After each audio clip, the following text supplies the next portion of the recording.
fiebre, paracetamol o ibuprofeno.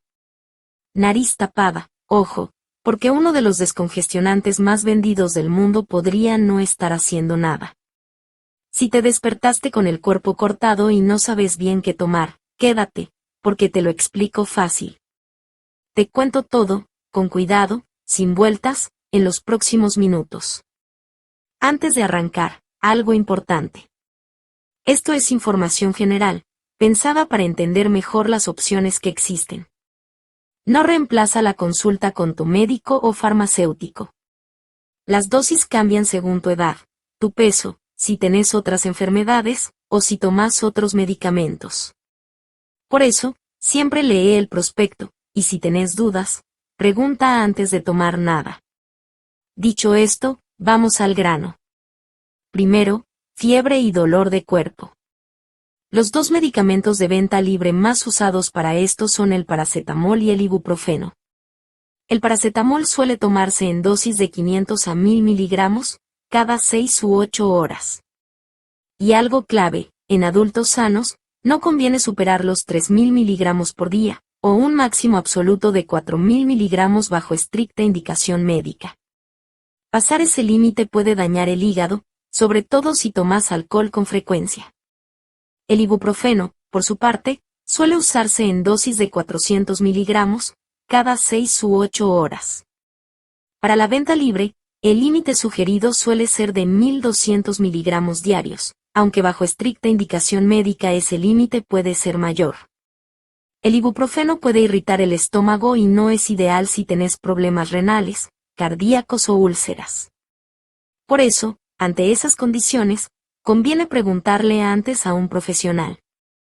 Un punto que casi nadie revisa. Muchos antigripales combinados ya traen paracetamol incluido. Si además tomas otra pastilla de paracetamol por tu cuenta, podés duplicar la dosis sin darte cuenta. Por eso, siempre conviene revisar las etiquetas. Y algo extra para tener en cuenta, sobre todo en personas mayores, si tomas anticoagulantes, como varfarina o acenocumarol, el paracetamol en dosis altas y sostenidas puede alterar el efecto de esos medicamentos y aumentar el riesgo de sangrado. En ese caso, mejor consultar antes con el médico. Ahora, la nariz tapada. Para la congestión, la opción más simple y segura es el suero fisiológico, en spray o gotas. No tiene casi riesgos y se puede usar varias veces al día.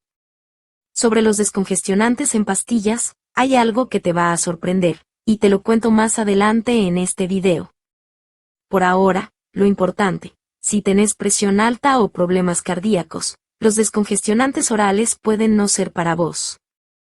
Mejor consultar antes. Sigamos con la tos. Acá hay dos caminos, según el tipo de tos. Si la tos es seca, suele usarse un antitusivo, como el destrometorfano, en las dosis que indica el envase. Si la tos es con flema, se suele preferir un expectorante, como la guaifenesina, que ayuda a aflojar las secreciones.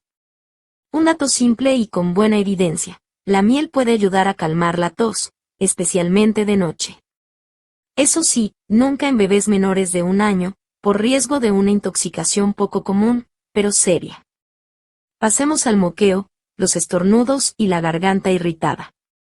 Para el moqueo y los estornudos, se usan antihistamínicos, como loratadina o cetiricina, que suelen dar menos sueño que los más antiguos, como la difenidramina. Si vas a manejar, o si sos una persona mayor, elegir estos medicamentos más nuevos es algo clave para tener en cuenta. Y un dato extra sobre la difenidramina, en personas mayores, además de sueño, puede causar boca seca, visión borrosa o cierta confusión. Por eso, en ese grupo, suele preferirse evitarla. Para la garganta irritada, alcanza con algo simple, pastillas para la garganta, o gárgaras con agua tibia y sal. Contame en los comentarios, ¿qué te molesta más cuando te resfrías? ¿La nariz tapada, la tos, o el cuerpo cortado? Me ayuda a saber qué temas cubrir después. Hablemos también de los medicamentos con receta. A veces, el médico evalúa la situación y decide recetar algo más. Por ejemplo, corticoides nasales, para una congestión más persistente o una sinusitis. O un antitusivo más potente, para una tos que no deja dormir. Y un punto importante, los antibióticos no sirven contra el resfriado, porque es una infección viral. Solo se usan si el médico detecta una complicación bacteriana. En todos estos casos, la indicación, la dosis y el tiempo de uso los define el médico, evaluando tu situación particular. No son medicamentos para autoindicarse. Ahora, mitos, y un dato que no todos conocen. Primer mito, si tomo más medicamento, me curo más rápido.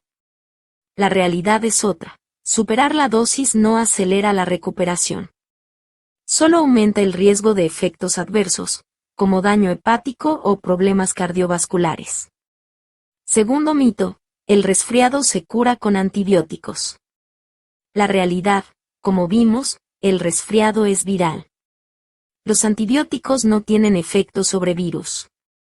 Y ahora, el dato que te prometí. En 2023, un comité asesor de la FDA, en Estados Unidos, revisó la evidencia sobre la fenilefrina, un descongestionante oral presente en muchísimos productos de venta libre para el resfriado, y concluyó que, en pastillas, no es más eficaz que un placebo para destapar la nariz. ¿Por qué? Porque cuando se toma por boca, el cuerpo la destruye casi por completo en el intestino y el hígado, antes de que llegue a los vasos sanguíneos de la nariz. Llega tan poca cantidad, que no alcanza para descongestionar. No significa que sea peligrosa. Significa que, tomada por boca, probablemente no haga mucho efecto. Por eso, si buscas algo para la congestión, el suero fisiológico o un spray nasal suelen ser una alternativa más confiable. Y ante cualquier duda, tu farmacéutico te puede orientar sobre qué opción tiene mejor evidencia. Para cerrar, en resumen, paracetamol o ibuprofeno para la fiebre y el dolor, sin superar las dosis máximas, suero fisiológico para la nariz tapada, y el medicamento adecuado según el tipo de tos. El resfriado, en la gran mayoría de los casos, se cura solo en pocos días.